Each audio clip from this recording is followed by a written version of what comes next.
Good afternoon, everyone. On behalf of our project team, led by Dr. Juan M. Pulhin, I am excited to share with you highlights of our research entitled Enhancing Resilience Through Capacity Building in LCCAP Formulation in the province of Aurora, Philippines. With funding from APN, the project showcased LCCAP, or the Local Climate Change Action Plan, where 16 experts from the College of Forestry and Natural Resources, University of the Philippines, Los Baños, were tapped to work with the local government of Aurora in the development of science-based local climate change action plans. The APN project ran for 3 years, from July 2017 until January 2020. The Philippines is one of the countries most at risk to climatic threats and weather-related events. You name it, we probably have it. Typhoons, earthquakes, volcanic eruptions, flooding due to heavy rains, to name a few. Natural hazards result to loss of lives and costly damage to properties. From 2010 to 2019, damages due to natural extreme events and disasters amounted to 463 billion pesos. However, the country has come a long way in terms of response, particularly the passage of the Climate Change Act of 2009, also known as the Republic Act or RA 9729. This law, signed 12 years ago, was created to strengthen climate change governance in the country in compliance with international frameworks. More importantly, RA 9729 established the Climate Change Commission as a policy-making body mandated to coordinate, monitor, and evaluate programs and action plans related to climate change. Section 14 of the Climate Change Act mandated the local government units, or LGUs, as frontline agencies for climate change action. 1,489 municipalities and 145 cities nationwide would need to prepare this action plan. This APN project supported the above national priorities. It generally aimed to enhance climate resilience by developing the capacity of the LGU personnel at the provincial and municipal levels by involving them in the actual preparation of their respective LCCAPs. The project's plans, programs, and activities were guided by 4 specific objectives. First is to capacitate the LGU personnel on the science, impacts, and responses of climate change and the necessary tools and skills needed in the preparation of LCCAP.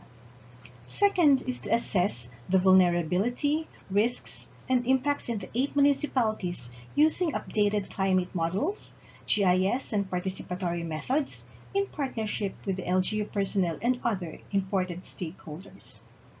Third is to formulate appropriate local climate change adaptation programs, projects, and activities to reduce climate risks and enhance the resilience of Aurora. And lastly, is to enhance the resilience of services from ecosystems and social structure/human security to different climate risks. The province of Aurora, located on the east-central side of Luzon, faces the Pacific Ocean. It has no barriers to shield the landscape, and it's close to 230,000 residents from typhoons coming from the east. Aurora is the least populated province in Region 3. Communities living in about 325 hectares of land are highly dependent on natural resources, which are adversely affected by floods, droughts, earthquakes, and landslides. With the various climate hazards, Aurora is one of the country's priority targets in climate change adaptation and considered vulnerable to shocks and disasters. Aurora province has a rugged terrain as it is surrounded by the Sierra Madre, which is the longest mountain range in the Philippines.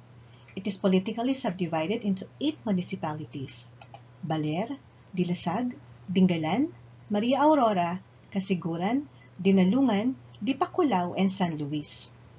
Of the total land area, Casiguran covers about 61,191 hectares and is the largest among the municipalities, while Baler covers the smallest land area of about 11,252 hectares. 7 municipalities are categorized as coastal towns, and one of those, Maria Aurora, is inland. These 8 municipalities are further disaggregated into 151 barangays, in which Maria Aurora has the most number with 40 barangays, and Dinalungan the least with 9.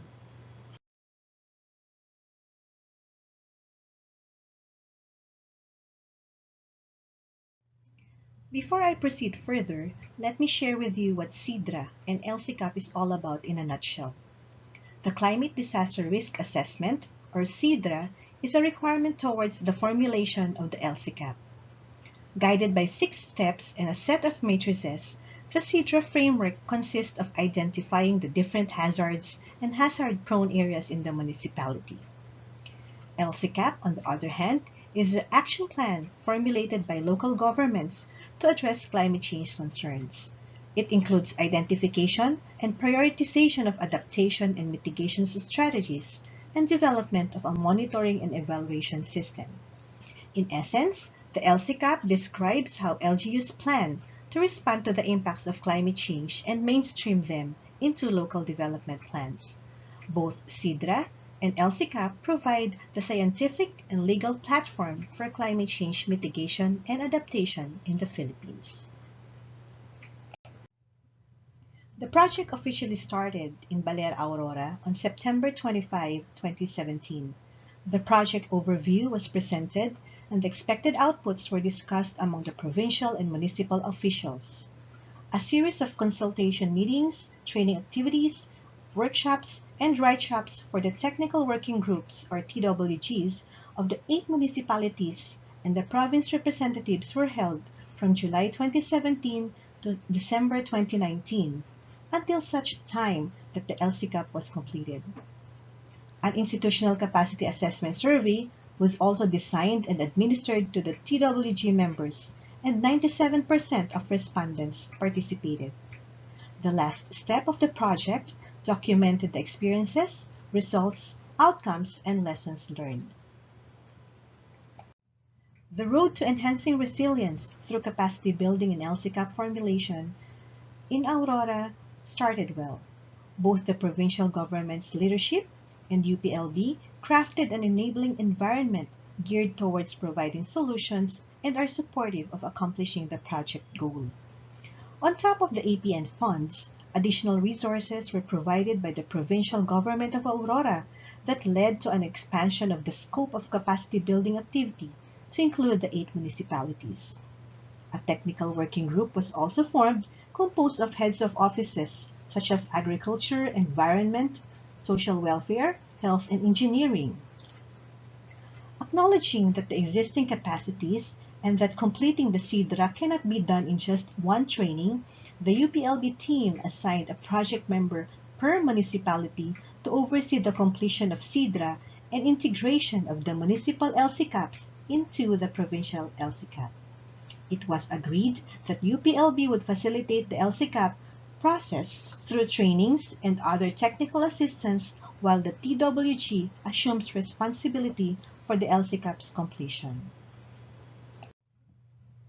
With the mobilization of human resources, the influx of additional funds, and presence of an enabling environment, the project team moved on to a series of activities such as trainings on participatory risk and vulnerability assessment, updating of climate models, GIS, participatory methods, as well as gender analysis to complete and complement the 6-step CIDRA process. Faced with challenges such as lack of technical capacity to prepare maps, changes in staff composition, applicability of the indicators, among other things, led to a review of the CIDRA accomplishments. The project team found that the municipal TWGs are remarkably behind the set and that the set of matrices in CIDRA was barely filled. At most, the TWGs only have the ecological profile of its municipality as part of the report. Concerned with the minimal progress in CIDRA in relation to the upcoming LCCAP tasks, the project team identified the major obstacles and recalibrated its strategies. Part of the adjustment was assigning a project staff to each of the 8 municipalities to help. The team also reviewed the CIDRA matrices and developed indicators for exposure sensitivity and adaptive capacity assessment for the different systems of interest, a task previously assigned to the TWG. Also, rating scales and equations for vulnerability and risk values were designed and embedded into the CIDRA matrices. 2018, the second year of project implementation, finally marked the completion of CIDRA matrices and the crafting of LCCAP. By this time, the CIDRAs and LCCAPs of the 8 municipalities were about 60 to 80% complete. The team prepared the CIDRA summary, the risk maps, identified programs and projects to be consistent with vulnerability and risk assessment, and dealt with the varying LGU capacities and levels of completion. Since CIDRA and LCCAP are map-based processes, the availability of datasets in shapefile forms was also an extra challenge.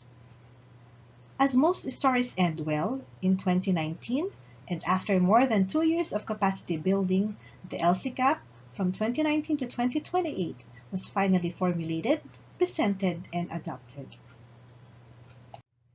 For the fourth and last project objective, the team conducted an institutional capacity assessment survey. 87 TWG members were also the key actors in LCCAP preparation. This part of the project aimed to go beyond compliance and create an enabling environment for adoption, funding, and implementation of the plan through enhanced capacities and commitments of all involved institutions. The process and results were published in the Environmental Research Journal of Elsevier last year.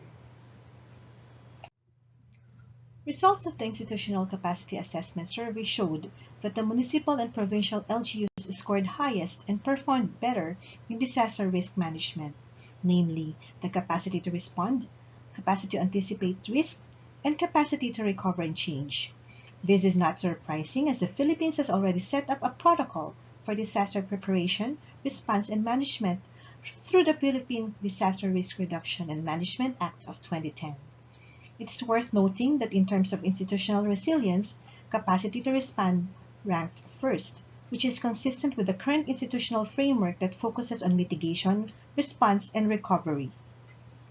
In contrast, scores for the 4 characteristics of resilient institutions ranked the lowest: access rights and entitlement, decision-making processes, application of new knowledge, and information flows.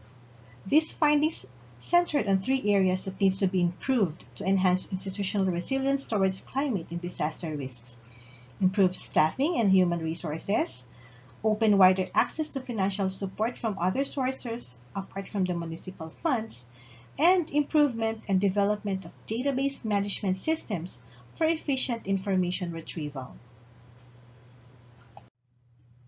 To share experiences and exchange learnings on LCCAP formulation, the project team met with the University of the Philippines Resilience Institute, another UP unit assisting LGUs for CIDRA and LCCAP compliance.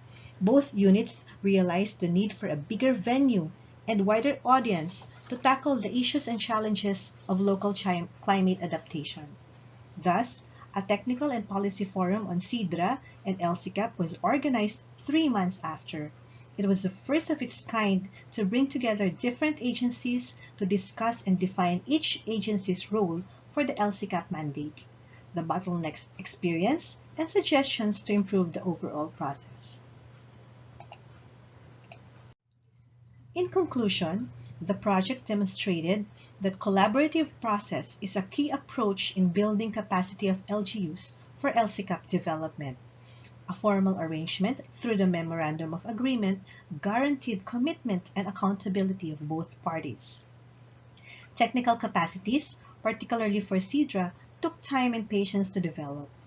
We saw how focused mentoring translated into significant accomplishments, but entailed additional work, and that looking into LGU expectations revealed limitations in data availability and functional knowledge on climate change. While the Aurora LGUs completed the LCCAP, the impediments that the process revealed led to a reconsideration of expected tasks. CIDRA's steep learning curve pointed to the need to focus on mainstreaming scientific assessment results into local plans. Although commissioning specialists is an option, a sense of ownership and appreciation of the process is more important than to comply for compliance sake. The LGU's role in achieving climate and disaster resilience is crucial for a hazard-prone country like the Philippines. And finally, climate change adaptation planning by capable LGU advances human security and risk resiliency at the local level. Aurora is such a beautiful province and is said to be a sanctuary of nature's splendor. The research experience we've had highlights the difficult yet promising path to human security and climate risk resilience in the Philippine context. Capacity building initiatives are therefore necessary for this mandate and highlights the crucial role of local government units in achieving climate and disaster resilience. We thank all our partners for giving us the opportunity to serve and learn from the 3 years of collaborative experience. We hope that our humble and collective efforts in the development of science-based local climate change action plans translated to reduction of climate risks, enhancement of the resilience of the province, and preservation of its abundant natural attractions. Maraming salamat po and have a good day to all.